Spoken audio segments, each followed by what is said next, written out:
శ్రీమాత్రే నమః. శ్రీ గురుభ్యో నమః. హరి ఓం. భక్తజనులందరికీ కూడా విజ్ఞప్తి, శ్రీదేవి శరన్నవరాత్రులు 22వ తారీఖు సెప్టెంబర్ నెలలో 2025వ సంవత్సరంలో ప్రారంభించబడుతూ ఉన్నాయి.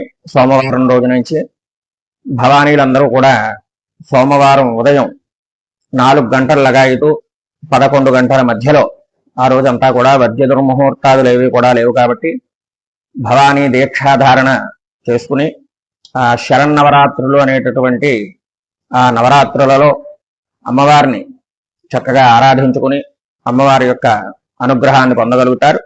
అలాగే దీక్షకు వేసుకునేటటువంటి మాలల్లో స్ఫటికమాల, పగడాల మాల, ఎర్రటి మాల ఒకటి, స్ఫటికమాల ఒకటి, ఆ 2 మాలలు కూడా ధరించడం, ఎర్రటి వస్త్రాలను ధరించడం, అమ్మవారి యొక్క పూజా కార్యక్రమాలను ఉదయాన్నే సూర్యోదయానికి ముందుగా ఒక మారు, అలాగే సూర్యాస్తమయ అనంతరం మరొక మారు అమ్మవారిని 2 వేళలందు కూడా ఆరాధించుకోవడం.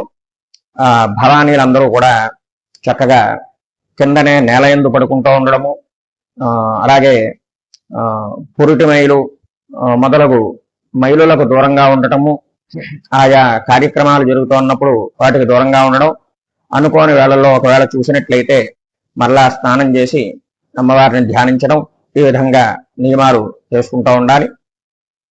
అలాగే ఈ ఏడాది నవరాత్రులు 10 రోజులు రావడం జరిగింది. చవితి తిథి 2 రోజులు రావటం వల్ల 11 రోజులు ఈ శరన్నవరాత్రులు కార్యక్రమం జరుగుతూ ఉంటుంది.